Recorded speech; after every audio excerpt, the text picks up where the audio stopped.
mesa redonda.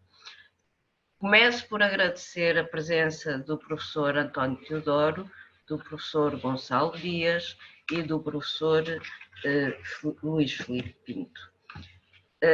A fama ante sérios, e fazer uma apresentação de quem a fama precede o nome é complicado. Eu tive que pedir os CVs, as notas bio, short bio de cada um, para, apesar da fama os preceder, deve ser mencionado, porque nem toda a gente é obrigada a conhecer toda a gente, alguns dados bibliográficos para compreendermos também as suas intervenções, ou situar nos vários campos a que pertencem, áreas científicas a que pertencem, situar as suas intervenções.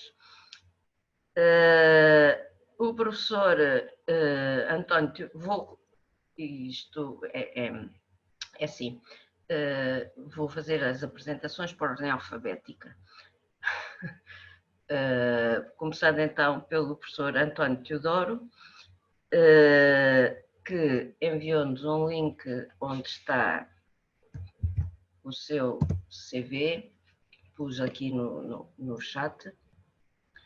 Mas o professor António Teodoro é o professor catedrático da Universidade Lusófona de Humanidades e Tecnologias em Lisboa, é doutor em Ciências da Educação pela Universidade Nova de Lisboa, com provas de agregação e educação comparada, é professor de Sociologia da Educação e Educação Comparada, diretor do Centro de Estudos Interdisciplinares em Educação e Desenvolvimento da Universidade Lusófona, e depois temos assim um vasto leque de funções que passam desde o movimento sindical ao secretário-geral da Federação Nacional de Professores, da FENPROF, etc, etc, etc. Digamos que as suas áreas de interesse estão todas elas focalizadas na educação comparada, globalização, Estado, movimentos sociais, mudança social, políticas educativas, sociologia da educação, etc. E nesta mesa redonda está enquanto diretor da bem conhecida Revista Lusófona de Educação. Muito obrigada, professor António Teodoro, de estar aqui conosco e vir com os seus contributos sempre preciosos. E serão todos os contributos, todos os nossos participantes. Depois, o professor Gonçalo Paiva Dias é professor, é doutor em Engenharia Informática, portanto temos aqui uma outra área, que sendo que a revista, que eu já vou dizer qual é, também acolhe submissões da área da educação, isto porque o professor Gonçalo Paiva Dias é professor coordenador na Escola Superior de Tecnologia e Gestão de Águeda, ESTEGA, como costumamos falar, e pertence à unidade de investigação em governança, competitividade e políticas públicas, cuja sigla dá GovCop, da Universidade de Aveiro. Já foi vice-reitor, atenção, e é perito da Agência de Avaliação e Acreditação do Ensino Superior, da A3ES, para a avaliação institucional, é diretor da Licenciatura em Tecnologias da Informação, da Universidade de Aveiro, é membro de vários editorial reviews de vários jornais e está nesta mesa redonda, ou terá sido convidado para esta mesa redonda, penso eu, por pertencer ao Conselho Editorial da Revista Ibérica de Sistemas e Tecnologias da Informação, a RISTI, que muito bem, certamente todos conhecerão, bem como da Comissão Coordenadora da Conferência Ibérica de Sistemas e Tecnologias de Informação, a SISTI, também outra sigla que possivelmente já todos terão ouvido falar. Áreas de interesse, publica regularmente sobre governo digital, sistemas e tecnologias de informação e ensino superior. Muito obrigada, professor Gonçalo Paiva Dias, por estar entre nós. O professor Luís Filipe Pinto é professor associado da Faculdade de Medicina, e agora aqui temos outra área, Medicina, da Universidade Federal do Rio de Janeiro. É editor associado, e penso que será por nessa qualidade, como a mesa redonda é sobre a perspectiva dos editores, o professor Luís Filipe Pinto é editor associado em cuidados primários de saúde da revista Ciência e Saúde Coletiva da Abrasco. É doutorado em saúde pública, atua nas áreas de métodos e técnicas de pesquisa em saúde pública e na área de avaliação em saúde e está neste momento o seu doutoramento é em saúde pública pela Fiocruz no Brasil e concluiu recentemente o seu estágio de pós-doutoramento na Universidade Nova de Lisboa. A professora Zulmira não está aqui, era mais uma pessoa que vinha da área da saúde, é médica, de sua formação base, e também e foi a editora dos anais do Instituto de Higiene e Medicina Tropical da Universidade Nova de Lisboa. A todos, muito obrigada por aqui estarem e vamos então começar a nossa discussão. Como é que isto está previsto fazer-se?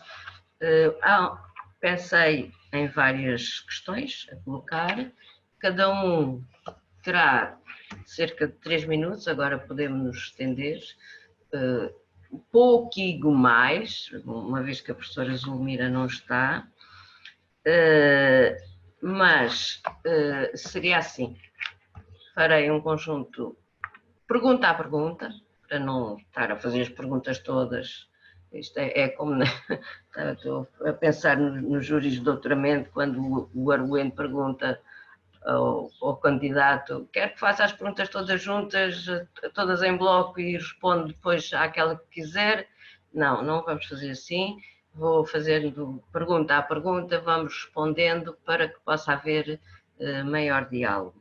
No final, então, abre-se a discussão a todos os participantes e que todos os participantes aproveitem para tirar as suas dúvidas ou dizer os seus comentários como bem entenderem. Ora bem, como editores de revista, isto é que é um trabalho, penso eu. Não sei se querem só já dizer um olá. Teodoro, Gonçalo e Luís Filipe, só para ficarmos aí com as vossas caras bem visíveis. Olá. Boa tarde, olá. O Luís Filipe vem de máscara. Não há problema aqui, pode espirrar para o monitor. Não, eu entrei com 2 acessos, tá? Eu entrei pelo celular e pelo notebook. Então, vocês vão me ouvir falar pela máscara, mas eu estou aqui. É certo. António. Boa tarde a todos. Boa tarde. Viva, saudades. Há muito tempo. Ora bem, enquanto editores, e assim para abrirmos a nossa, esta mesa redonda, foi logo a primeira questão que me surgiu. Como é que nós, e é assim, eu vou partir, todos sabemos que as revistas que dirigem, de que são editores, são revistas altamente conceituadas, cada uma no seu campo e, portanto, esta é a primeira base. Portanto, as questões vêm com este conhecimento por trás. São revistas altamente qualificadas, muitíssimo bem posicionadas, digamos, dentro do mundo científico, mas seja como for, a minha primeira questão é, e isto será uma ajuda para outros eventuais futuros editores gerais de revistas, seria sobre os meios de afirmação e ou implementação no mundo académico, mundo científico e os respectivos sucessos que já conseguiram alcançar. E basicamente é qual o segredo para conseguir fazer vingar uma revista no âmbito da vossa especialidade, a especialidade de cada um, tendo em consideração a imensidão de revistas de todas as outras já existentes. Ou seja, como é que consegue afirmar a importância da sua revista neste mundo que é um mundo, eu diria, desenfreado, até mesmo agressivo, de revistas científicas já existentes e outras que continuam a surgir. Continuamente, diariamente, surgem novas e elas lá se vão implementando. E a minha questão é como é que conseguem, como é que conseguiram alcançar e imporem-se neste mercado. O mercado é, entre aspas, porque nós somos open access, não cobramos, digamos assim. Portanto, como é que conseguem, ou conseguiram, ou que conselhos darão a outros para se fazerem afirmar dentro deste mundo de revistas académicas, neste mundo científico? E deixo a pergunta no ar. Começa a responder quem saltar para a frente. Não vou agora impor nenhuma ordem alfabética, que a mim irrita-me porque o meu nome é Teresa Maria e toda a vida sofri com a questão da ordem alfabética porque sou sempre a última. A menos que aí peço que invertam a ordem alfabética. Portanto, deixo ao vosso critério. Quem quiser tomar a palavra, penso que fui clara da questão, não sei. Avança aí um dos meus colegas para responder ao seu desafio de começar, não pelo António, mas pelo um outro, não sei. Eu posso começar. Luís, eu posso começar.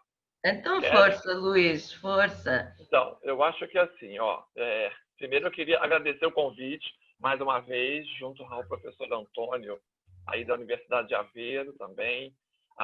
Quando a gente pensou, eu ajudei ele a pensar um pouquinho nesse evento, né? Era para ser presencial, infelizmente não foi possível, né? Que fosse presencial, mas acho que também a gente foi aprendendo ao longo desses meses, né? E aí, assim, eu acho que vou entrar logo direto no ponto. Eu acho que eu queria dizer assim, representando aqui a revista, né? Representando a revista Ciência e Saúde Coletiva, aqui em Portugal talvez se use o termo saúde pública, tá? O Brasil usa muito o termo saúde coletiva, mas talvez aqui a gente use mais o termo saúde pública, né? Eu acho que a principal característica para dar sustentabilidade, né, para fazer com que a revista esteja completando nesse ano agora, de 2020, 25 anos de existência, a principal característica, eu vou ser bem assim objetivo, vocês podem acreditar, a união da equipe editorial, tá? A equipe editorial da revista eu acho que é um dos pilares de uma revista. Você ter uma equipe unida, uma equipe que rema para o mesmo lado. Como várias pessoas já falaram aqui, você mesmo, Teresa, a professora Cecília Menário, que me antecedeu também, não é fácil você manter durante muitos anos, né? A revista Ciência e Saúde Coletiva, ela tem uma característica que eu acho que ela é singular, ela é única em relação às outras revistas de saúde pública do Brasil. Ela é temática. O que eu estou querendo dizer com isso? Ela trabalha com temas: saúde do idoso, saúde da família, que aqui seriam os cuidados primários. Enfim, ela trabalha publicando em seus números mensais temas específicos. Então, eu acho que isso atrai muito quem? Quem é que é o nosso público que dá a sustentabilidade? Os alunos, os professores e os pesquisadores da nossa pós-graduação, que é o nosso principal público-alvo, né? O nosso programa de pós-graduação, de mestrado e doutoramento no Brasil, ele reconhece a revista. Tanto é que a revista é a primeira, pelo aquele indicador do Google Metrics, né? É a revista que tem maior índice H o maior fator de impacto em língua portuguesa.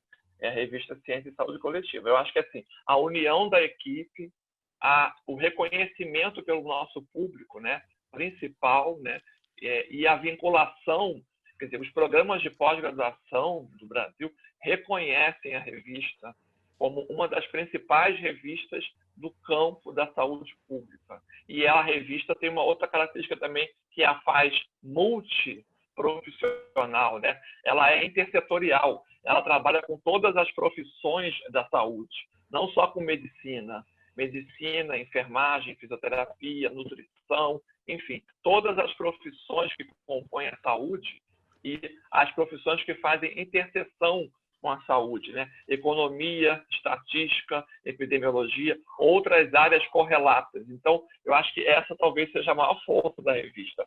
Ela recebe artigos que são submetidos de dezenas de áreas temáticas e ela vem conseguindo atrair também um público internacional. Eu já vou até me adiantar na outra questão. Por quê? Ela vem se colocando um desafio de aumentar o número de artigos traduzidos para a língua inglesa. Porque eu acho que isso, se você pensar para fora, né? Aqui na Europa a gente pensa muito já em submeter artigos em inglês. No Brasil isso não era tão comum, não, tá? De uns 5 ou 10 anos para cá, as revistas vêm se preparando para traduzir os artigos, né? Muitos artigos são submetidos em inglês, mas isso vem numa trajetória no caso da revista. Então, pensando uma visibilidade também extramuros, né? Fora do seu país, o nosso país é nosso idioma é língua portuguesa, né? Mas a gente também se preocupa com essa questão do olhar para o mundo, né? Quer a gente goste ou não, concorde ou não, o idioma inglês ainda ou não sei se sempre será, mas ainda é o idioma, né, da ciência, né? Para você poder ter a leitura mundial. Era isso que eu queria falar, né? Nesse início. Tá, muito obrigada, Luís Filipe. Exatamente. Bom, obrigada. Gonçalo, viva! Sim, claro, viva, há tanto tempo. A ordem alfabética inversa, e, portanto, não cabe a ninguém agora. Antes de mais, também agradecer o convite para estar neste seminário. Obviamente, a representação da Revista Ibérica de Sistemas e Tecnologias de Informação, de que faço parte do Conselho Editorial e cujo editor, o presidente da Comissão Editorial, é o professor Álvaro Rocha, que não pôde estar presente, que me pediu que eu representasse no seminário, que faço com todo o gosto. Cumprimentar não só a Teresa, as outras pessoas que estão no painel e toda a audiência. Eu vejo também algumas caras conhecidas, o que é sempre um prazer fazer nestes tempos em que temos estado mais distantes uns dos outros. Portanto, é um gosto revê-los. Relativamente à questão, eu diria que se tivesse que resumir em 2 palavras, eu diria que é consistência e regularidade. Afirmar uma revista demora tempo e ao longo desse tempo é preciso, como já aliás o Luís teve a oportunidade de dizer, um esforço muito grande de equipa para manter a consistência e manter a regularidade da revista. Falando especificamente da RISTI, eu diria que portanto, a RISTI, o primeiro número é de 2008, portanto temos aqui um percurso já de alguns anos. Eu diria que não há um segredo especial, acho que o percurso que temos vindo a fazer é um percurso, com base nestas 2 palavras-chave, um percurso relativamente normal. Quando lançámos a revista, inicialmente ela funcionava com a publicação de artigos por convite, para podermos ter um conjunto de números iniciais. Depois a revista foi submetida a sistemas de indexação e foram aparecendo as primeiras indexações e a revista começou também a receber artigos, submissões de artigos na sequência de chamadas de trabalhos para cada número, alguns dos quais relativos a áreas temáticas, não é? Isso foi importante na fase inicial de criação da revista. Entretanto, ela foi aceita para indexação na plataforma Cielo e, consequentemente, na Web of Science, e conseguimos também que ela fosse indexada pela Scopus e pela CIMAGO ranking em que ele já chegou a estar no segundo quartil na área de Computer Science, e, portanto, também foi muito importante para a afirmação da revista a sua indexação pelos principais índices internacionais. A revista atualmente publica números regulares e tem nesses números uma taxa de aceitação inferior a 10%, o que significa que conseguimos já atingir um patamar de exigência muito forte, porque obviamente a qualidade da revista tem muito a ver também com a procura dessa revista por parte dos autores e a qualidade que se consegue nesse conjunto de submissões que se obtém. Temos também alguns números especiais, alguns dos quais com publicação a partir de artigos de conferência, nos números especiais. Se eu tivesse que, enfim, realçar dois aspectos que me parecem que são importantes, nomeadamente para diferenciar a revista em relação a outras revistas da área, um deles é o facto, precisamente, das conferências, ou seja, a revista é editada pela Associação Ibérica de Sistemas e Tecnologias de Informação, que é a mesma associação que organiza a Conferência Ibérica de Sistemas e Tecnologias de Informação e a World Conference on Information Systems and Technologies, que significa que há alguma sinergia ao nível das conferências que organizamos e da própria revista, nomeadamente porque conseguimos ter uma audiência maior para a revista através das conferências. E depois temos uma particularidade que na área, não sei se será relevante em todas as áreas, mas na nossa área parece-me relevante, é que só aceitamos artigos escritos em espanhol e português. A revista é uma revista ibérica, portanto essas são as línguas ibéricas, e portanto não aceitamos artigos escritos em inglês. Isto faz uma diferença na área em que as generalidades das revistas são, efetivamente, de língua inglesa. E permitiu enfim, que a revista tivesse uma aceitação muito grande, nomeadamente na América Latina. Portanto, nós hoje em dia temos artigos publicados não apenas de autores portugueses e espanhóis, eu diria mesmo principalmente de autores brasileiros e de outros países da América Latina de língua espanhola, que hoje em dia provavelmente constituem já a maioria dos artigos que publicamos. E, portanto, acho que este conjunto, este percurso e estas duas características contribuíram para afirmar a revista, para ela ser, enfim, a revista conceituada que é hoje em dia. Muito obrigada, Gonçalo, que também explicou o segredo. Vou só recordar ao público que estejam com atenção, porque depois, no final, antes de terminarmos, obviamente, teremos espaço para colocarem questões, ok? Pronto. António Teodoro, professor António Teodoro, o que tem a dizer sobre este assunto? Boa tarde a todos. Uma vez mais, renovo o agradecimento pelo convite e pela oportunidade de aqui estar convosco. Saudar aqui a nossa moderadora, os organizadores, os meus colegas de painel e, segundo aqui diz, os outros 121 ou 22 participantes no seminário, pelo aquilo que eu percebo. 126, neste momento. Tirando aqui os painelistas, como dizem os nossos amigos brasileiros. Pois, está certo. São aí uns 120, saudá-los, presumo, por aquilo que vi da parte que assisti com a professora Minaio, do Brasil e de Portugal, espalhados um pouco, pelo menos por estes dois países.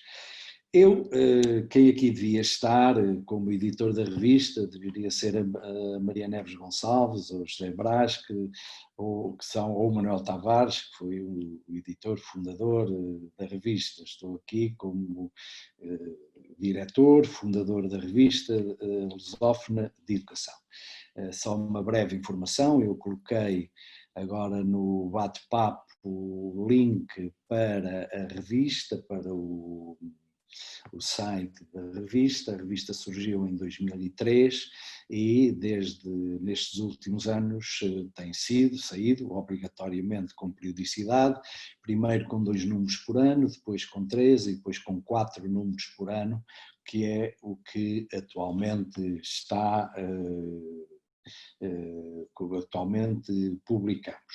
A revista surgiu, como eu disse, em 2003, uma revista no quadro de um nascente Centro de Investigação e Desenvolvimento, que é o atual Centro de Estudos Interdisciplinares em Educação e Desenvolvimento, que na altura tinha uma outra designação e, obviamente, uma muito limitada presença, no seio de uma universidade privada não lucrativa, que procurava e que iniciava a sua afirmação no campo das ciências da educação. Portanto, a revista nasceu com um centro de pesquisa, como dizem no Brasil, e que no quadro de um projeto de afirmação de uma área numa universidade com as características que tem a Universidade Lusófona, não apenas a Lisboa, mas o seu grupo. Nasceu com a designação da Universidade Lusófona e, como nós dizemos, e podem ver no editorial do número 1, tendo como foco a lusofonia, não num sentido fechado, nem num sentido neocolonial, mas num sentido de abertura e de procurar neste espaço um primeiro foco de afirmação. Respondendo diretamente à questão que foi feita e utilizando as duas palavras, uma utilizada aqui que é o segredo, no texto que nos foi enviado, não, utilizada aqui foi segredo, no texto que nos foi enviado, vingar, o que nos fez vingar, eu pensei nisto quando estava a preparar o seminário e reunia em 3 aspectos. A primeira foi o garantir uma estrutura material que permitisse uma regularidade de publicação e uma qualidade gráfica. Quando foi lançado, a parte de papel era fundamental, hoje não tem essa dimensão, mas foi a primeira questão, foi garantir.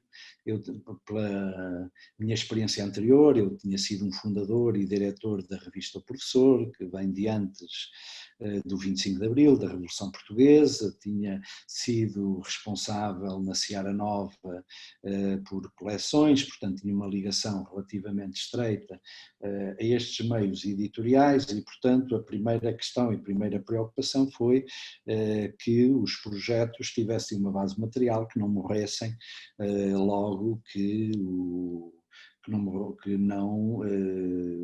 não morressem na praia, portanto, isto é, que tivessem essa continuidade. O segundo aspecto, garantir a existência, como foi dito, uma equipa ou um conjunto de editores que compreendem a importância da publicação e difusão de trabalhos científicos.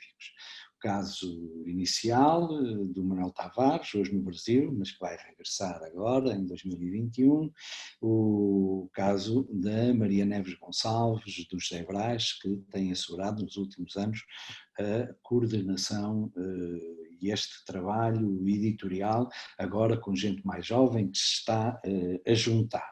E o terceiro aspecto, modéstia e vontade de fazer um trabalho com relevância social e científica, que é um aspecto fundamental, não apenas para quem publica. Eu ouvi as recomendações extremamente interessantes da professora Cecília Minaio, isso também é importante para os editores e para as revistas, portanto não é só para os autores, é para os editores e para as revistas e para todos aqueles que fazem trabalho científico.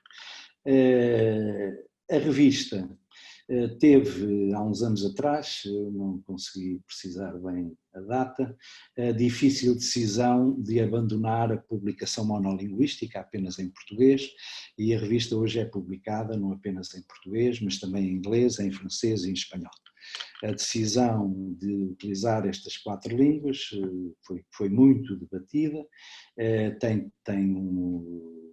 também a missão de não considerar o inglês a única língua de veiculação científica e, portanto, dar 4 línguas que, pelo menos no nosso universo, se publica no campo da educação. E essa decisão agora teve no ano passado, e que ainda está em curso de experiência e de afirmação, a existência não apenas dos editores que estão aqui na revista Lusófona, mas a existência de editores internacionais, colegas nossos de elevado currículo, que são editores também, um de língua francesa, outro de língua inglesa e dois de língua espanhola, uma situada na América Latina e outra situada em Espanha, que acompanham com os editores portugueses o trabalho de seleção, de primeira triagem da revista. Para terminar, isto é, o que é que fez a afirmação, além daqueles aspectos que são importantes da indexação, etc., há uma questão que nos últimos anos nós demos prioridade, que aliás com a Universidade de Aveiro até temos, talvez um ou vários números, 2 ou 3 números que vão nesse sentido, que é o de procurar uma ligação estreita com a investigação que se faz. E essa investigação que normalmente é feita é-nos procurada para a organização de dossiês temáticos, não números temáticos, os números temáticos desqualificam as revistas em vários setores e, portanto, tem um número muito limitado, mas a existência em quase todos os números de um dossiê que normalmente corresponde a um acordo com centros de investigação ou professores de outras universidades que nos propõem um dossiê a partir, e que é normalmente negociado, os seus termos. Isso também... António, vou pedir para abreviares porque já estás a ultrapassar o tempo. Vou terminar. Isso também nos ajuda a alargar a equipa e, portanto, a garantir um trabalho dirigido, especializado nas problemáticas que são propostas. Tá, muito obrigada. Tá, muito obrigada pelo contributo, todos os 3 contributos para esta questão basicamente convergem, não é? E há aqui um aspecto que vi ser comum às vossas 3 intervenções, que é a questão da periodicidade, que todos sabemos que para uma revista estar, por exemplo, para a Arascopos, é um dos requisitos mínimos, é exatamente a questão da periodicidade. Tem que haver uma regularidade quanto a esse aspecto. E na sequência desse pensamento, ocorre-me saber ou passarmos para a discussão sobre a importância dos fatores de impacto. É assim, estar indexado, a partir do momento em que ficaram indexados, porque as vossas revistas estão indexadas, as nossas revistas, a minha também, a minha, salvo seja, do meu centro de investigação, de que sou editora-geral, o facto, a partir do momento em que ficaram indexados, notaram um crescente de submissões ou ficou tudo na mesma? Qual é a importância para o público, para toda a comunidade científica, de ter um fator de impacto substancial, ou pelo menos ter algum fator de impacto, seja na Web of Science, seja onde for. E o facto também de sermos, de ter deixado o papel, como o António Tudor estava a dizer que no início era em papel, passar para o digital e ser open access. Qual é a importância que encontram nestes 2 aspectos? E deixo à vossa, não sei se fui clara na questão, mas deixo à vossa decisão. Se quiseres começar outra vez, Luís. Sim, sim. Íamos Não, a então, ordem. a segunda pergunta, né, que a Sim. gente recebeu aqui. É assim, a revista, né, só para também complementar, a revista Ciência e Saúde Coletiva, da Abrasco, ela hoje está indexada em 23 bases de dados, né? Talvez, e aí é uma polêmica, tá? Mas talvez a principal dela seja a Web of Science, né? O JCR, fator de impacto. Eu vou dizer por que é uma polêmica. Do ponto de vista dos professores e dos pesquisadores, por exemplo, a minha universidade, por exemplo, que é uma das principais, né, uma das maiores, mais antigas do Brasil, para você ter a sua progressão docente, para você ascender na carreira de professor auxiliar, para professor assistente, professor adjunto, associado e titular, que seria o equivalente aqui a professor catedrático, você, na faculdade de medicina, por exemplo, você só pontua os seus artigos, você só ganha pontuação, que é um pedaço da progressão, tá? É mais ou menos 10 a 20%. Se você publicar em revistas indexadas no Web of Science, o que é um problema, né? Porque a gente sabe que existem centenas de bases, né? Tem as bases agora. Eu tive agora, há pouco tempo atrás, um artigo publicado num periódico da Ásia. Tem uma base chinesa que é a maior do mundo. Pouca gente, quer dizer, eu não conhecia, pouca gente conhece. A gente não é indexado na Ásia, por exemplo, né? A gente é indexado em bases da Europa, da América Latina, do Brasil, Estados Unidos, enfim. Mas essa eu acho que é uma questão que eu considero um pouco polêmica, né? Por que o Web of Science? Por que essa é a principal, pelo menos do ponto de vista do Brasil, das universidades do Brasil, né? Por que ela é a principal? Por que ela tomou essa liderança, né? Por que a gente não usa os indicadores da Google, por exemplo, que vem aí? Por que o próprio portal Cielo, né? Eu tive o ano retrasado em São Paulo com a professora Cecília Minar e toda a equipe editorial no seminário de 20 anos da Rede Cielo, foi em São Paulo, e eles falavam isso. Eles também estão criando o índice Cielo de fator de impacto. Deve estar para ser lançado agora. A gente vai ter mais um índice. Quer dizer, para que servem esses índices? A revista, por acaso, trilhou esse caminho aí nos últimos 25 anos, com muito esforço, e ela tem o fator de impacto Web of Science maior que 1, né? 1,019. Mas um esforço descomunal para você fazer parte dessa que se diz, né, a principal base de dados. Mas eu acho que essa é uma questão até boa para o debate, né?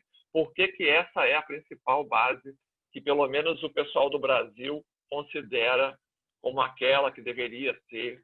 Enfim, assim, é uma polêmica. E isso também, só para terminar a minha fala, Tereza, isso também vem aumentando ao longo dos anos. Quer dizer, a revista recebe mais de cerca de 4.000 artigos que estão submetidos por ano na revista Ciência e Saúde Coletiva.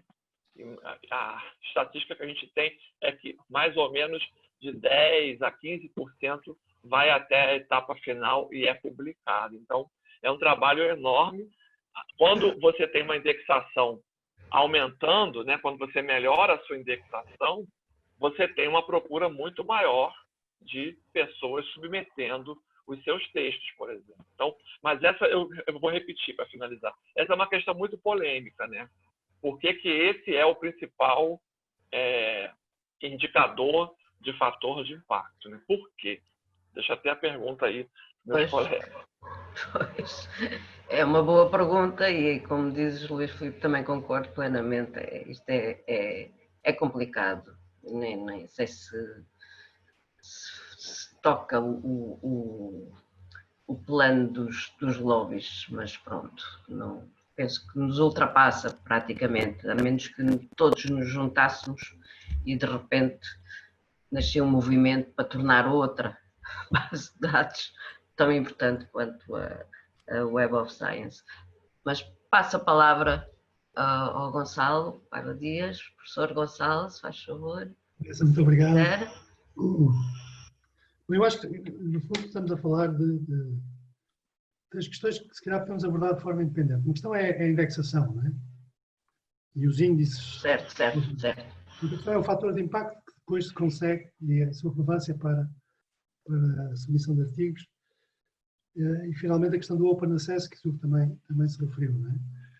Bom, em relação à indexação, o Luís Filipe Pinto colocou a questão do Web of Science, e nós aqui há uns anos, não muitos, em Portugal tivemos essa discussão, não é? E que de alguma forma culminou com a adoção do Scopus, pelo menos em paralelo com a Web of Science, nomeadamente a aceitação do Scopus pela FCT, uma fundação que financia a ciência em Portugal, como um indicador para a avaliação das unidades de investigação. Portanto, temos já esse passo, já não é tanto o Web of Science. Inclusive na Universidade de Aveiro, as situações para efeitos de avaliação dos professores podem ser contabilizadas quer com o Web of Science, quer com os Scopus, dependendo do que for mais favorável ao docente, a escolha é do docente. Para esta decisão e para isto ter sido possível foi, julgo eu, isto é uma opinião pessoal, importante a constatação de que, por um lado, a Scopus é mais representativa em determinadas áreas do conhecimento que estão pouco representadas na Web of Science, nomeadamente ao nível das ciências sociais, mas não apenas das ciências sociais, sem, por outro lado, prejudicar as ciências ditas mais exatas, né? As químicas e as físicas, que também estão bem representadas em ambos. Né? Portanto, no fundo, esta opção, julgo eu, passou por se constatar que havia um problema ao nível de algumas áreas de representatividade no Web of Science. Do ponto de vista de uma revista, a indexação, como já disse há pouco, é muito importante. Ou seja, o facto de uma revista estar indexada num destes dois índices, ou até nos dois, é relevante porque isso significa que para um conjunto importante de autores, ela passa a contar, os artigos nela publicados passam a contar para efeitos de avaliação, quer do ponto de vista das entidades financiadoras da investigação, quer mesmo do ponto de vista das instituições de ensino superior. Portanto, é um fator importante e obviamente também depois a nível de concursos e de júris, tudo isso releva. A questão do fator de impacto, obviamente o fator de impacto é muito importante para a afirmação de uma revista, mas temos que ter algum cuidado ao olhar para os fatores de impacto, porque os fatores de impacto dependem das áreas em causa. Não é? Nem todas, quer dizer, é difícil conceber que uma revista, por exemplo, na área de educação, possa ter o mesmo fator de impacto que tem uma revista na área da medicina, porque os níveis de publicação e os níveis de citação são completamente diferentes. Portanto, há que olhar para os fatores de impacto dentro de uma determinada área. Aliás, alguns índices fazem precisamente isso. Depois também é preciso ver a dimensão, e isto também tem a ver com a dimensão de autores e com a dimensão das áreas. Não é? E mesmo com a dimensão do público. Por exemplo, quando eu disse há pouco que a RISTI publica artigos em português e em espanhol, isso significa que, à partida, estamos a limitar o universo quer de autores, quer de leitores. Portanto, não é o mesmo universo de uma revista que publica em inglês. Não é? Obviamente é um universo diferente. Portanto, tudo isto tem que ser tido em conta, mas não há dúvida que ter um bom fator de impacto é importante do ponto de vista da afirmação de uma revista e da captação de artigos em quantidade e em qualidade, que contribuem precisamente para essa afirmação da revista. Na mesma lógica vai a questão do Open Access, uma revista que os artigos são disponibilizados gratuitamente e que, além disso, não cobra taxas de publicação. É, obviamente, uma revista mais acessível, desse ponto de vista, quer do ponto de vista de quem publica, quer do ponto de vista de quem lê, e isso contribui também, obviamente, para a audiência, para aumentar a audiência da revista e, consequentemente, a sua afirmação. Está muito bem. Muito obrigada, Gonçalo Paiva Dias, professor Gonçalo. Gonçalo. É exatamente. Gonçalo. Efetivamente é isso, e então connosco na Universidade de Aveiro, para o PADUA é a plataforma da avaliação de desempenho docente. Efetivamente, as revistas só conta para o nosso currículo ou para a nossa avaliação aquelas que estão bem indexadas ou indexadas nas bases de dados X, Y e Z. Portanto, que temos a categorização de revistas A, B e C e as de educação passaram ao nível C. Isto é complicado. Mas desculpe interromper, Teresa, mas essa classificação é feita por área. Pois, é feita por área, sim. Claro, ou seja, uma revista pode ser. Sim, mas nós na nossa área não temos nenhuma em A. Eventualmente só se não houver uma área de educação, porque se houver uma área de educação tem que haver uma revista A nessa área, porque todas as áreas têm revistas A, B e C, porque elas são classificadas por quartil. Portanto, as melhores serão sempre A. A questão é que pode haver não haver uma justa posição boa entre a área de classificação das revistas. Pois é isso. É isso que nos acontece um bocado. Bem, mas não vamos entrar em diálogo, senão estraga aqui. Sou a própria moderadora a estragar a ligeireza Não, eu é que peço desculpa que entrei em diálogo contigo, Gonçalo. António Teodoro, professor António Teodoro, tem a ver. Professor, bem, vamos lá ver. Eu vou falar a revista, estava aqui a Maria Neves, enviou-me há pouco a informação, nós estamos em 23 indexadores, em que obviamente nem todos têm o mesmo sentido e importância, embora seja, por exemplo, muito variável depois com os países. Eu lembro-me, por exemplo, que aqui há uns anos, quando estava de visita a uma universidade francesa, chamaram-me a atenção que para eles mais importante do que estar nesses indexadores era estar num indexador francês que, salvo erro, é o Haut Conseil de l'Évaluation de la Recherche et de l'Enseignement Supérieur, porque todos os trabalhos, nomeadamente para os estudantes de doutoramento e para os professores, este era o elemento fundamental e, portanto, há indexadores para todos. Mas aqui eu gostaria de referir que esta questão dos indexadores, que deve ser tomada em consideração e que condiciona a ação das revistas, é um critério que não foi construído para a atividade científica. Para quem alguma vez foi trabalhar as origens destas questões, isto foi um critério que as editoras criaram para ver se aceitavam ou não aceitavam livros ou publicações.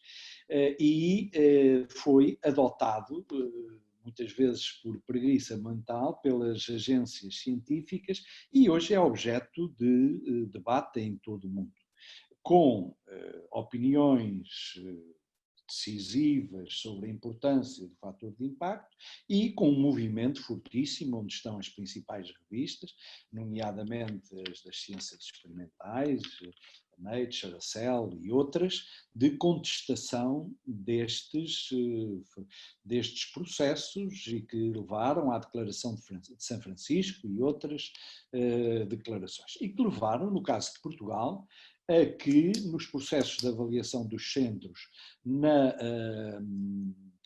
escolha da produção científica dos seus membros, tenha sido proibido a colocação do fator de impacto do artigo e a escolha, por exemplo, do Scopus e não do Web of Science como o elemento principal, tendo em conta, nomeadamente, que o Web of Science inclui muito poucas revistas das áreas das ciências sociais e humanas e que o Scopus tem uma mais larga abrangência. Eu aqui há uns anos participei e animei um movimento de...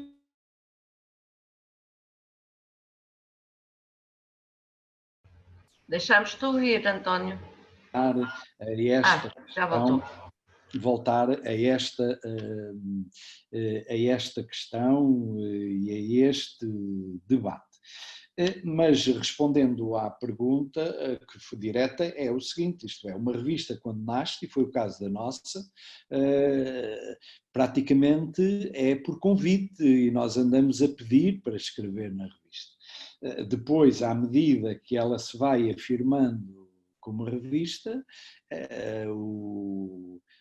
o número de artigos recebidos é imenso. No caso da revista Lusófona de Educação, nós não temos a revista permanentemente aberta. Eu penso que, aliás, por exemplo, agora é impossível apresentar artigos a não ser para os call for papers existentes. Isto é, talvez estão 2 call for papers, um sobre a África subsaariana e outro a propósito, e que é coordenado, aliás, por um ilustre professor brasileiro, e o primeiro também por uma professora que é também responsável da CPLP, que é o segundo é sobre os The Futures of Education, a partir do relatório que a Unesco tem em curso até 2021, o Learning to Be, salvo erro é assim, e o futuro The Futures of Education, e temos essas 2 calls. Portanto, isto é, não estamos a receber artigos em geral, a não ser para essas calls. Porque não há nada, não nos agrada nada estar a rejeitar artigos, não é? Portanto, e sobretudo a ter, e portanto nesse sentido nós fazemos um esforço de revisão e de ter a melhor qualidade, mas aquilo que procuramos é, como eu disse de início, ter um trabalho que seja relevante e que ajude o campo, nomeadamente o campo das ciências da educação neste espaço da lusofonia, a ganhar uma outra dimensão e uma outra visibilidade. Só um pequeno comentário, uma afirmação da Teresa sobre este mundo agressivo de novas revistas. Daquilo que eu conheço, a maior parte dessas novas revistas são predatórias. Não são revistas predatórias. E, portanto, nós aqui, por exemplo, no nosso centro, fazemos e que apoiamos a publicação científica. A primeira questão que nós procuramos ou quando recebem convites para publicar, é de passar pelo crivo não é da qualidade das revistas, se são revistas predatórias ou não são revistas predatórias. E, portanto, muito desse mundo é um mundo predatório e é um mundo muito desequilibrado, isto é, nós estamos a falar e as nossas revistas são revistas universitárias que não pertencem ao oligopólio das 7 casas que dominam a ciência a nível mundial e que constituem, salvo erro, 92% da produção científica mundial. São revistas que não pertencem a nenhuma, por exemplo, no nosso caso, a Springer tentou, e nós não temos dinheiro para estar a ser publicados pela Springer ou pela Taylor & Francis, porque propostas já recebemos nesse sentido, mas estamos a falar de um outro tipo de revistas. A maior parte das revistas que têm os elevados impact factors até não são open access, a não ser que se pague para ser open access. Embora nós depois tenhamos condições de tornarem open access, que é colocar os nossos textos nos repositórios das universidades e fazer assim uns truques para não se pagar 30 e tal euros por um artigo, no meu caso, da educação. Mas, portanto, ou seja... António, abrevia, por favor. Terminei. Era só para ter em conta que este é um debate que deve ser matizado e, obviamente, e também como foi dito, é diferente de área para área e, portanto, esse cuidado deve ser feito. Sim, muito obrigada, António. Pois, exatamente, eu concordo plenamente. Aliás, devemos todos estar de acordo com as afirmações que acabaste de proferir. Vamos continuar e vamos nos virar um pouco para os autores, que será uma grande maioria que englobará certamente muitos dos presentes neste seminário, e tinha como pergunta que conselhos consideram importantes dar aos autores que queiram submeter uma proposta de artigo à vossa revista. Que conselhos para eles? Vamos pensar que estamos agora a falar para os autores. Nós, enquanto editores, que conselhos, um resumo, claro, porque entretanto também já tivemos a palestra da professora Cecília, que trouxe muita informação e que os autores devem ter ouvido com toda a atenção e aconselho a seguirem. Mas agora, nós, enquanto editores, que vos parece, que conselhos, e dentro da especialidade das vossas revistas, porque basicamente estamos aqui com 3 campos, educação, a engenharia e a medicina, ou saúde pública, como dizia o Luís, que conselhos dão a quem quer submeter um paper à vossa revista? Penso que a pergunta está clara. Está clara? Sim. Filipe, então, Luís Filipe. Não, então, eu vou falar assim, como autor, como revisor e como editor associado, porque eu acho que assim, são papéis que se complementam, vamos dizer assim. Vou falar da minha experiência. Eu, quando escrevo um texto para submeter a um periódico científico, ele vai amadurecendo. É engraçado que eu fui me encontrando nas palavras da professora Cecília, né? Ele vai amadurecendo, ele fica um tempo afastado, daqui a pouco eu volto e releio o texto. Falei, mas eu escrevi isso aqui assim? Não, deixa eu rever isso aqui. Mas, assim, principalmente, assim, o que eu faço? Eu peço para uma outra pessoa ler, uma outra pessoa da área ler, antes de submeter. E, às vezes, para 2 pessoas lerem, que não são os autores, tá? Ou coautores, não são. Uma outra pessoa lê. Mas, assim, um conselho principal foi até assim, curioso, a fala da professora Cecília, né? Eu até anotei, ela falou, comunique-se corretamente com os editores. Eu diria, comunique-se corretamente e educadamente, tá? Educadamente, porque, por exemplo, eu estava falando agora aqui com vocês, recebi um WhatsApp, eu não vou dizer quem é, obviamente, de uma situação que foi assim, a pessoa meio que não foi muito educada, para ser curto, entendeu? E é normal, às vezes, quando a pessoa não tem experiência, que vai submeter o seu artigo pela primeira vez, às vezes até a pessoa nunca melhora, tá? Às vezes a pessoa a vida inteira é esse tipo de pessoa. Tem que ter paciência, né? Tem que fazer um diálogo. Assim, eu agora falando como editor associado, muitas vezes você consegue reverter um reject and resubmit, né? A revista usa aquele sistema chamado Scholar One, não sei se vocês conhecem, que é um sistema que você submete o artigo e aí você depois fica num ping-pong dialogando entre o autor, o revisor, o editor, enfim. Então, assim, eu diria isso, né?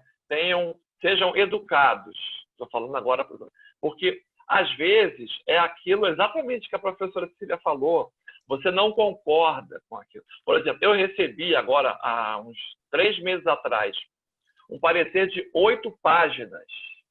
Eu queria morrer quando eu recebi primeiro. Eu falei, como assim? Eu fiquei 3 meses escrevendo esse artigo, um parecer de 8 páginas. Eu falei, não vou responder, vou desistir.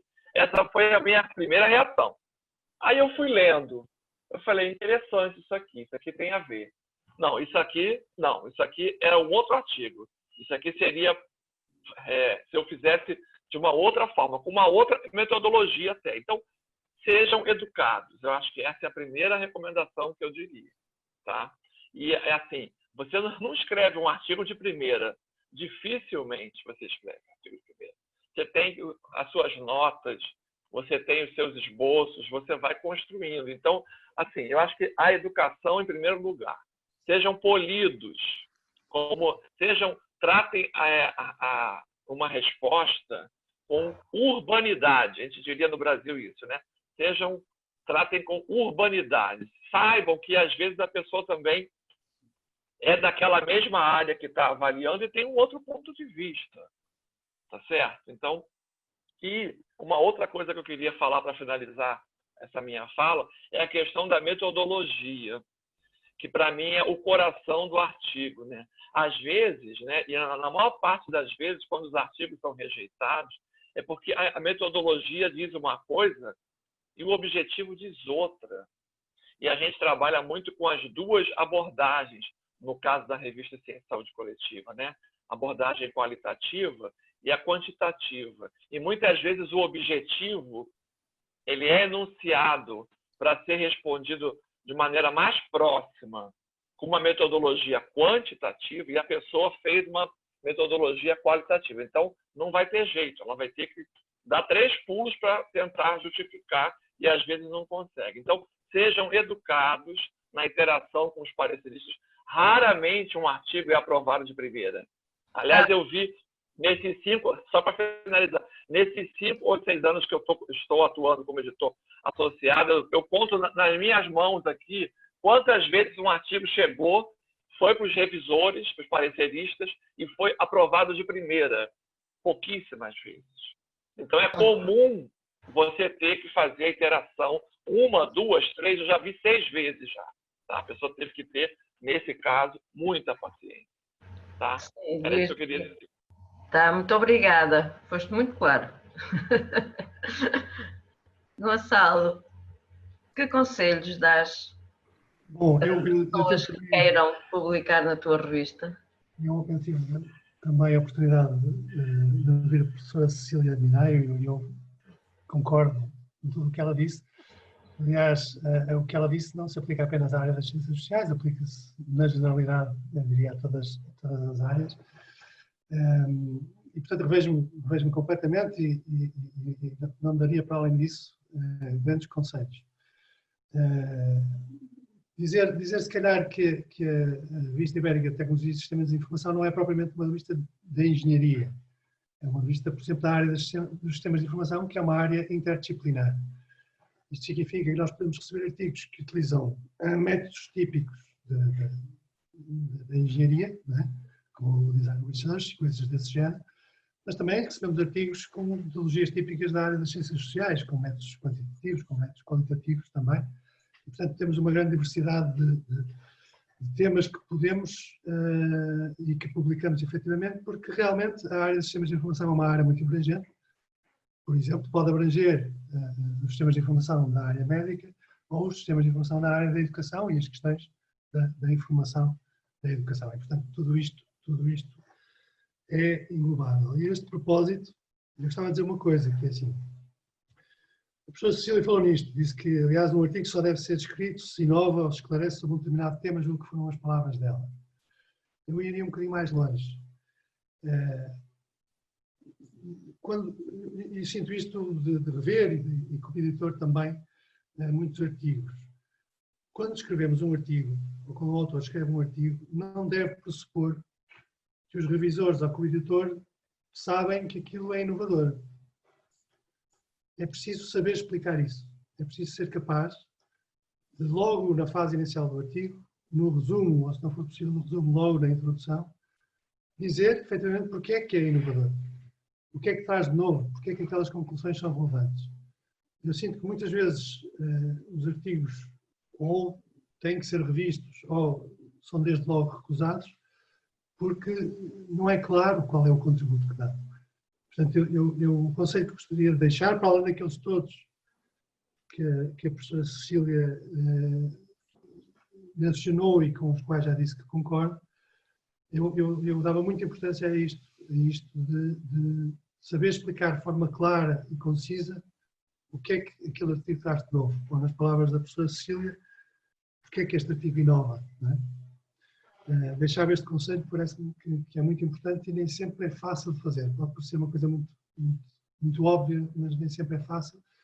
Mas quando falamos de áreas interdisciplinares, em que as pessoas que têm que rever o artigo ou que são editores, podem não ser especialistas na matéria concreta. E, portanto, é muito importante saber explicar a relevância do contributo. A relevância ou o contributo. Sobre esta questão, que eu também acho muito interessante, da questão da educação ou da urbanidade do trato dos editores, quer dizer, estou completamente de acordo, é raríssimo haver um artigo que seja aceito à primeira. Não é? Aliás, eu na minha área, agora enquanto autor, quando numa boa revista um artigo é aceito com revisão, aceito com major revision, por exemplo, eu fico todo satisfeito e considero que é uma vitória. Não é? O passo mais difícil é conseguir que seja aceito condicionalmente. A partir daí temos a ajuda dos revisores. Eles dizem-nos o que é que temos que fazer para que o artigo fique melhor. Não é? E, portanto, resta-nos, sempre que concordarmos e sempre que se justifique, fazermos isso mesmo. Não é? E quando não concordarmos, discordarmos, dizendo, explicando porque discordamos. E também a minha experiência é que esses argumentos são muitas vezes bem aceitos do outro lado também. Eu já não sei quem disse, mas alguém disse que isto era um diálogo entre o autor e o editor e ou os revisores. E é efetivamente assim, é uma construção conjunta. Os revisores ajudam-nos a construir melhor e nós também ajudamos os revisores a perceberem melhor as nossas ideias e os nossos contributos.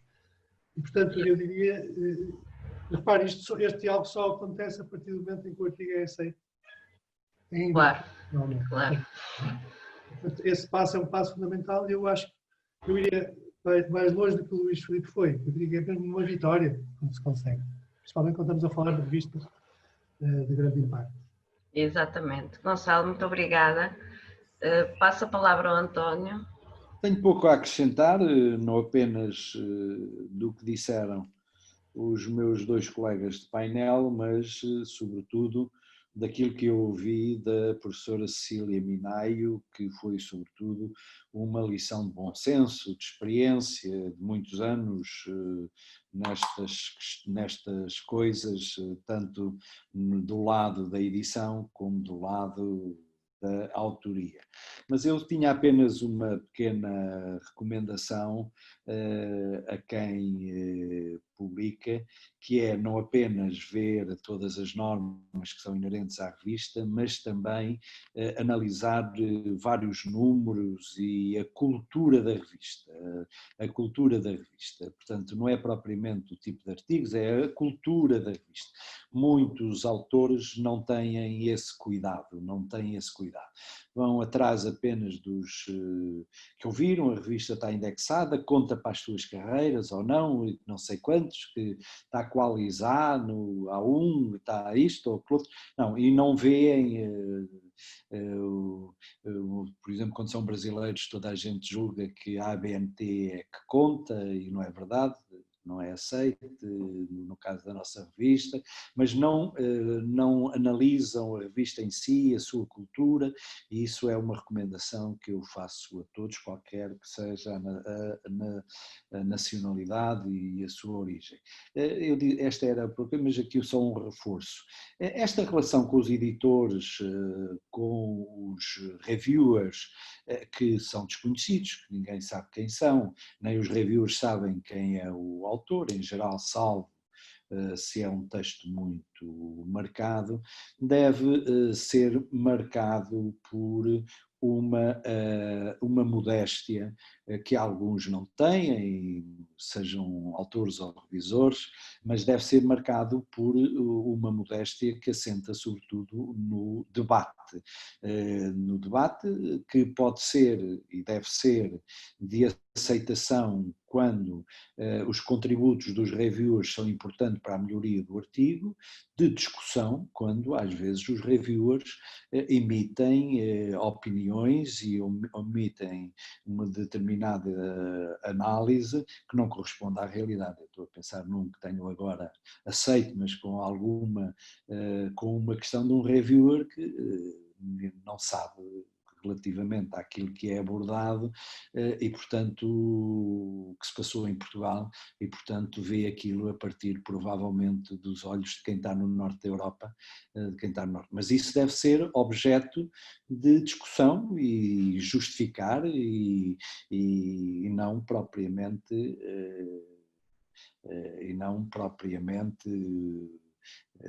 uma recusa e, sobretudo, uma relação inquinada ou que não tenha urbanidade.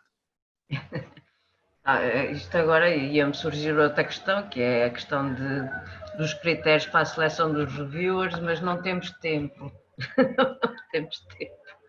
Mas levava a tua intervenção, António, faz-me ocorrer à mente essa questão dos critérios para selecionar os reviewers.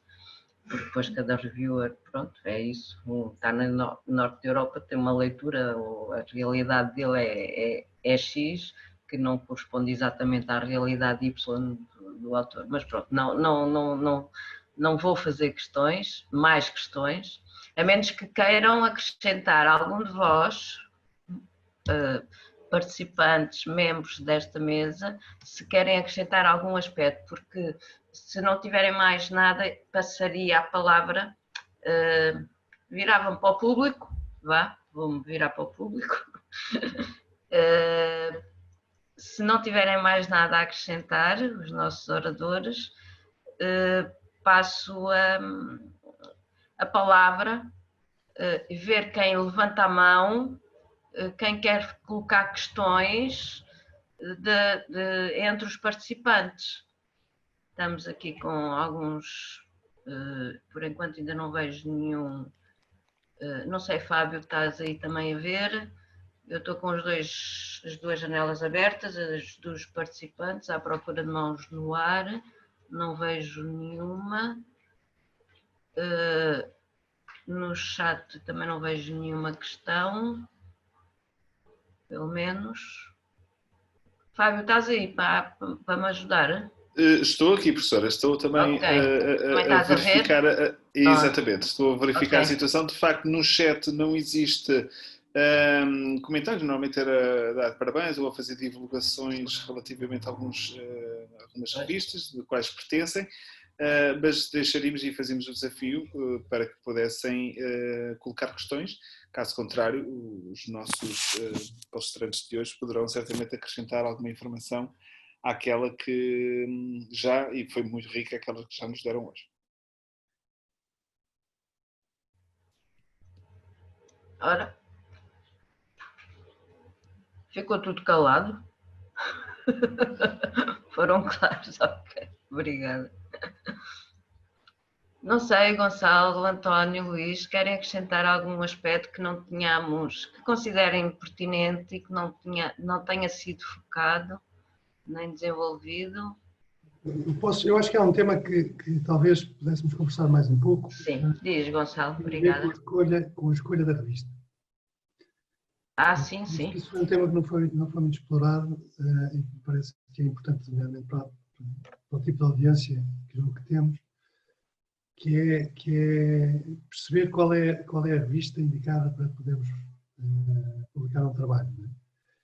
E isto tem muito a ver com o tema do trabalho, com a área do trabalho,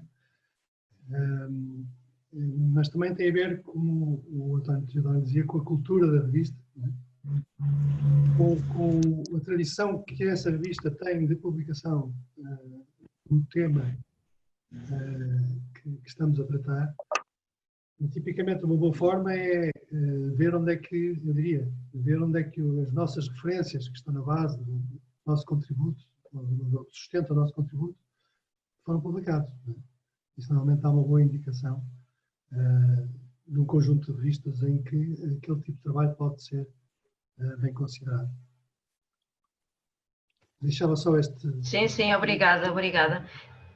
Obrigada, Gonçalo. Entretanto, no chat, o Dailson Costa, que também já percebi ser editor de uma revista, cujo link aqui ficou no chat, pergunta: podem falar um pouco sobre a ciência aberta?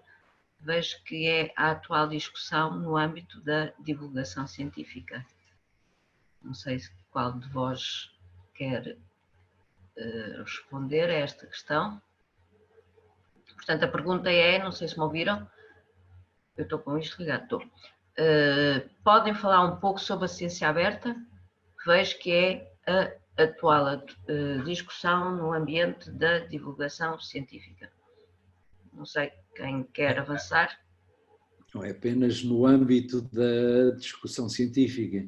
Aqui na União Europeia foi, por exemplo, objeto de prioridade na presidência holandesa a questão do Open Science, e portanto aqui esta é uma questão eminentemente política e que tem a ver sobretudo com a devolução à sociedade do conhecimento produzido. A questão fundamental é que o caso da divulgação científica é dominado por um conjunto de 7 grandes casas editoras que controlam mais de 90% da produção científica mundial e que dominam e que têm, em alguns casos, lucros fabulosos, baseados sobretudo num trabalho gratuito de todos os intervenientes. Isto é, seja os pareceres, todo o trabalho é normalmente um trabalho gratuito, salvo para aqueles que organizam as revistas. Este é um mundo que está a mudar muito, mesmo grande parte hoje até das universidades, e nomeadamente as universidades com maior poder, estão a entregar as suas revistas a essas casas editoras e que exige um debate grande. Também é certo que não se pode fazer uma revista, isto é, não há almoços grátis, isto é sempre um problema, o financiamento da revista. E isso é tão importante, nomeadamente quando as revistas pertencem a universidades ou a centros de investigação, como é o nosso caso, onde os seus investigadores estão, não direi, mas estão praticamente proibidos ou incentivados a não publicar, não é? Nós temos uma revista para outros, porque as revistas desqualificam-se quando têm uma publicação elevada de autores provenientes da mesma instituição. E, portanto, há aqui uma dimensão de custos, mas há também uma dimensão, esta questão da do acesso aberto, é também uma questão do financiamento da ciência e de como é que num mundo em que o poder é muito desigual, não apenas em termos linguísticos no caso do inglês, mas desigual em termos do mapa publicação e dos locais de publicação, que necessita de uma ação, nomeadamente daqueles que estão no sul global ou que estão mesmo no sul do norte. Eu costumo sempre dizer, e termino com esta questão, que no campo da educação, por exemplo, se a problemática for um trabalho no campo da educação da Inglaterra ou do país de Gales, é uma questão central para a revista. Mas se vier do Brasil ou se vier de Portugal, vem da periferia e tem uma abordagem completamente distinta, nomeadamente em todo depois o processo de publicação em muitas e muitas das revistas com maior impact factor e com maior procura no campo da língua inglesa. Portanto, este é um debate a ser feito e que eu sugiro. Este movimento em que eu participei esburgou-se por falta de condições, mas provavelmente os mais novos terão de pegar nesta questão das revistas e da divulgação do trabalho científico. Certo, muito obrigada, António. Há aqui mais 2 perguntas, uma de Luís Nova, sendo que me parece que isto já tenha sido debatido. Luís Nova pergunta: podem aprofundar um pouco mais sobre a coerência entre objetivo e metodologia? Pergunto porque o artigo como divulgação científica é construído depois de uma pesquisa que já foi realizada. Coerência entre objetivo e metodologia. Pronto, isto já foi um pouco debatido quando, ou pelo menos explicado no painel da professora Cecília. Foi agora o Luís Pinto, o Luís Filipe que salvo erro falou no assunto, deve ser a partir daí. Pois, talvez. Luís Filipe, queres dizer alguma coisa? Se não, avançamos, porque temos aqui outra pergunta da Leila. Acho que já ficou. Eu acho que pode avançar, né? Porque eu acho que isso ficou meio claro. Ficou claro, eu também parece que sim. Por isso estava a dizer que isto já tinha sido. Temos aqui outra pergunta e esta talvez seja importante. Desculpem. Esta, como todas as questões, são todas importantes e relevantes, mas esta vem focar a questão das revistas predatórias. Para além das revistas, também há os fatores de impacto predatórios. Mas a pergunta é da Leila Salha, e é a seguinte: sobre as revistas predatórias, como reconhecer? Haveria alguma lista ou relação que teríamos acesso para termos conhecimento? As revistas predatórias. Há sites, eu não sei, não deve estar online. Se o meu irmão, o Vítor Duarte Teodoro... Eu por acaso... já aqui está. O Gonçalo já pôs. É que eu também tenho, e até recebi uma... Há site, Predatório Journal, está. Aqui. O Gonçalo já respondeu. Sim. Agora só há muitos sites, há muitas listas diferentes, portanto... É preciso também olhar para além de constar uma lista, é preciso olhar depois com algum cuidado para essa lista e como é que ela foi construída, não é? Porque às vezes já há falsos positivos. Não é? Há revistas que não são predatórias que aparecem. Quero dar boa tarde a todos, claro, os participantes que estão e que contribuíram para esta tarde, que eu considero que foi realmente um privilégio estarmos aqui todos juntos e a debater questões tão importantes de uma forma tão simpática e tão próxima. E, portanto, boa tarde a todos, que já vai uma tarde longa. Dizer também que é um gosto colaborar com o professor Pedro Costa, colaborar com toda a equipa que o apoia. Ele faz-me sempre uns desafios que são assim megalómanos, e eu penso que deixar-me aqui para o fim desta tarde foi assim uma partida que ele me pregou, porque realmente eu espero estar à altura do que ele me pediu. O que ele me pediu foi para fazer uma sistematização das principais ideias que foram surgindo nesta conversa e portanto, vai ser claro a minha leitura e vai ser claro aquilo que eu considerei mais pertinente talvez, ou mais polémico, ou mais interessante. Outra pessoa faria outra leitura. De qualquer forma, agradecer muito ao professor Pedro e agradecer à organização deste WebQDA Day, para estar aqui de alguma forma a colaborar ou poder também dar um contributo para esta conversa.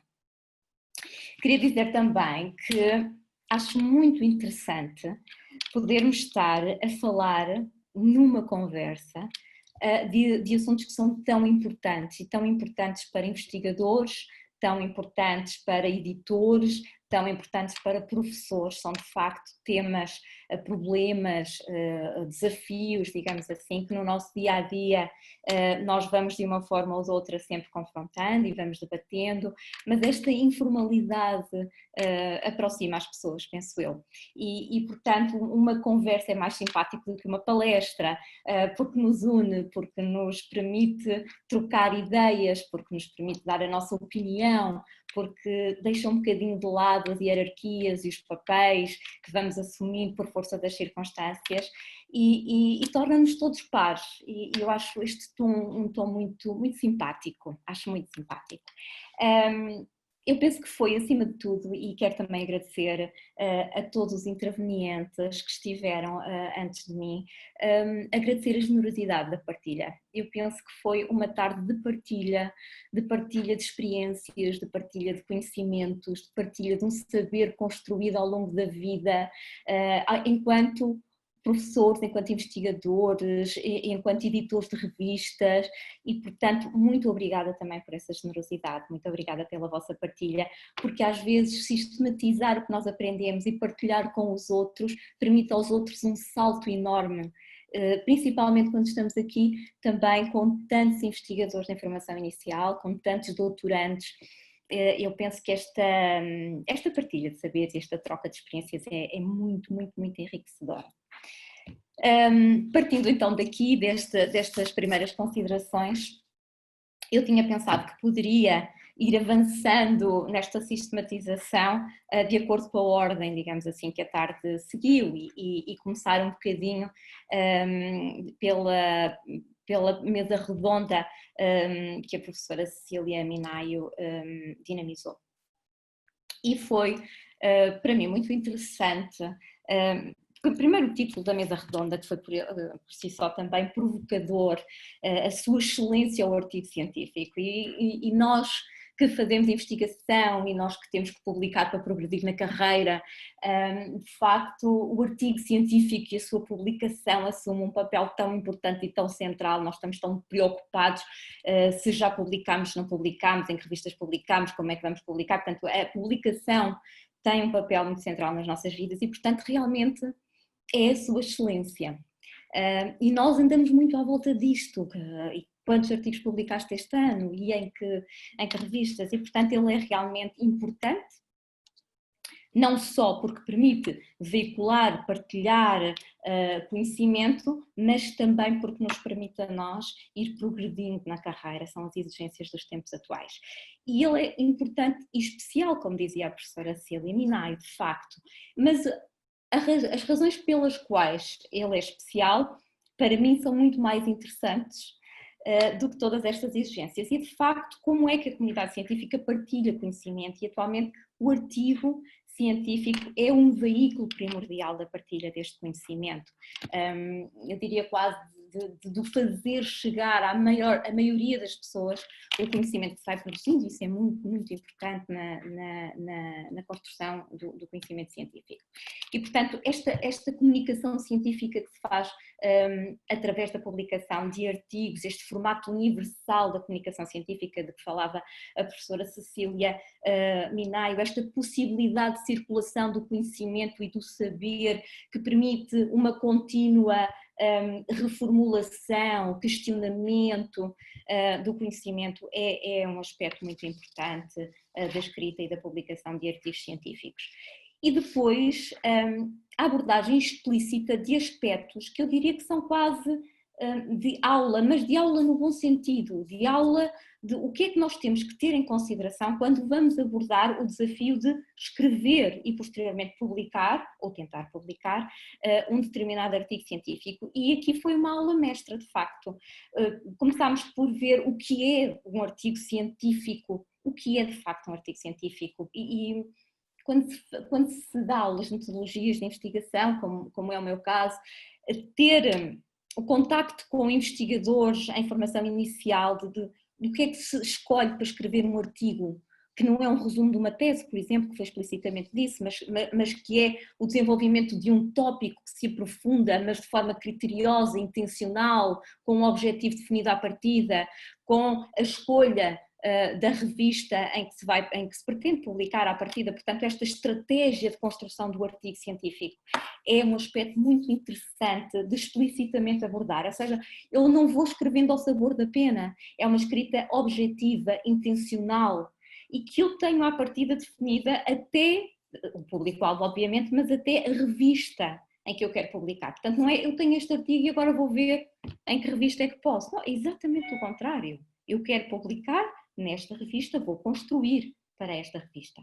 E isso foi muito, muito interessante. E a abordagem da escrita do artigo como uma arte, que também é um aspecto que eu acho que deve ser aqui sublinhado. É de facto uma arte, porque é extremamente complexo escrever um artigo. É extremamente complexo dominar as regras da escrita académica e é extremamente complexo escrever um artigo científico.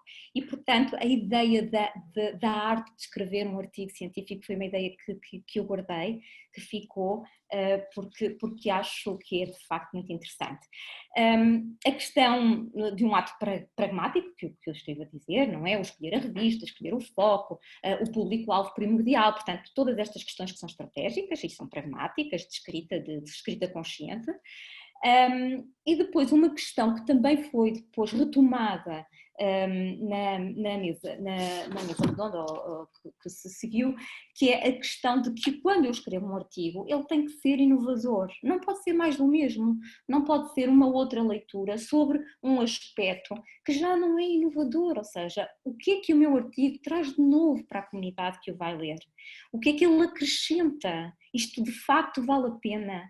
Portanto, esta crítica, a autocrítica, digamos assim, esta consciência de que o que é que eu posso acrescentar é muito importante. Não escrever porque cumpre critérios, não escrever porque é necessário para progredir na carreira, mas porque é também um ato de compromisso para com a comunidade, é também o meu contributo para a construção do conhecimento científico. E, portanto, o que é inovador naquilo que eu estou a partilhar e naquilo que eu estou a publicar. A professora Cília Minay falou ainda de aspectos estruturais de artigos, que eu penso que é muito, muito importante, ou seja, como é que se constrói um artigo, qual é a importância do título do artigo, qual é a importância do resumo, posteriormente falou-se da importância das palavras-chave, ou seja, tudo tem de ser criteriosamente escolhido, pensado, intencionalmente construído.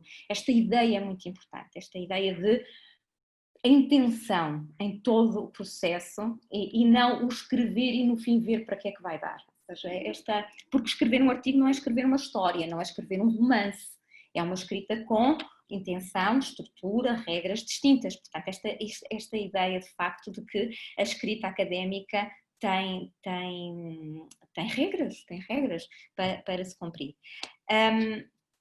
Achei particularmente interessante a importância que a professora Cília Minay deu ao resumo e às conclusões, e a forma como, quando eu vou ler o resumo e as conclusões de um artigo, eu devo ser capaz de compreender de forma completa o que o autor quer comunicar. E essa ideia é muito interessante porque, não sendo editora de revista, não é? Eu quando vou ler artigos, em muitas situações acontece que de facto há uma incoerência entre aquilo que está apresentado no resumo e depois as conclusões a que os autores chegam, ou pelo menos apresentam, que penso que foi também referido ao longo da tarde, que muitas vezes as conclusões estão mais relacionadas com a vontade ou com os desejos dos autores do que propriamente com as questões de partida e com aquilo que os procedimentos adotados permitiram chegar como resultados ou como evidências. E esta ideia é também muito importante para quem está a começar e para quem tem de compreender que a investigação é também ela um processo intencional com etapas a serem cumpridas. Depois, gostei muito também da explicitação dos procedimentos a seguir e aqui, por esta razão também, esta ideia de uma aula que a professora Cília Minay nos trouxe de como é que eu posso estruturar o artigo, quais são os passos que eu tenho que dar, quase uma checklist, o que é que eu tenho de fazer quando estou a escrever um artigo, o escolher o objeto e o objetivo, o decidir qual é o periódico, fazer uma boa revisão de literatura, terem atenção a alguns critérios na revisão de literatura, ou seja, tudo isto são procedimentos que eu penso que serem sublinhados, ou seja, serem explicitados, tornados claros, ajudam de facto a que quem vai começar a construir um artigo possa, deixa-me ver se eu de facto estou a fazer isto da forma mais eficaz, deixa-me ver se eu atendi a todas estas questões. E depois, não foi apenas isto, mas há mais uma ideia aqui da professora Cília Minay que eu gostava de destacar e que depois posteriormente também foi destacada, que é a questão da ética. E a questão da ética está aqui relacionada a vários aspectos da escrita académica. A professora Cecília Minay começou por falar nas questões da ética relacionadas com a autoria, falou-se de quem é o primeiro autor, de qual é a ordem dos autores, quem fica para o último, quem são efetivamente os autores, da questão de termos textos com 20 e tal autores, não é? E depois falou-se também de uma questão que eu considero também muito, muito importante, que é a questão da ética e do cuidado ou da educação, como se disse posteriormente, na relação entre todos os intervenientes, ou seja, entre os autores, entre os editores e até os revisores. E aqui, se calhar, eu fazia a ligação já com a mesa redonda, não foi por esta ordem depois da mesa redonda, mas acho muito interessante o ponto que os convidados da mesa redonda, os professores António Teodoro, Gonçalo Paiva Dias e Luís Filipe Pinto, vieram explicitamente dizer, e para mim isto foi uma surpresa, como é que editores de 3 revistas tão importantes chamam a atenção e de facto sublinham as questões do trato entre os autores, às vezes os revisores e os próprios editores. E isto para mim foi uma surpresa de facto. Porque ser rejeitado não é fácil nunca, não é? Nós pomos realmente muito trabalho nos artigos, nós depois não é? Temos muita expectativa também relativamente aos artigos, é de facto algo muito importante para as nossas carreiras, mas depois como é que quando vem uma rejeição ou até uma aceitação, mas com major reviews, por exemplo, nós nos sentimos postos em causa e reagimos mal. Como é que nós reagimos mal? E parece que é transversal, é humano isto. Nós somos rejeitados, reagimos mal.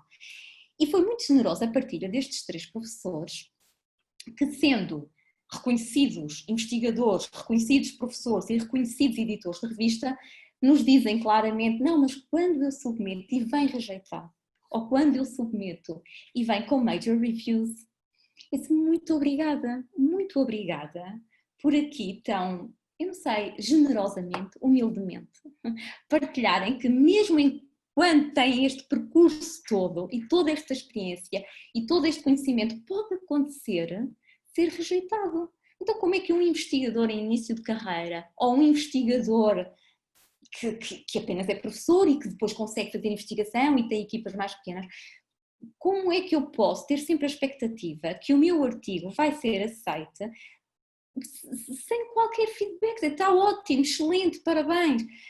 Muito obrigada por essa partilha, porque eu acho que é reconfortante eu poder pensar que, o meu foi rejeitado, mas às vezes o professor Gonçalo Paiva Dias também já teve algumas recusas, ou o professor António Teodoro, ou o professor Luís Filipe Pinto, e isto é um conforto.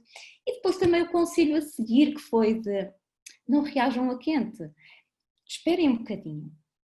Não é fácil, mas guardamos um bocadinho aquele nosso ímpeto, não é? De responder logo.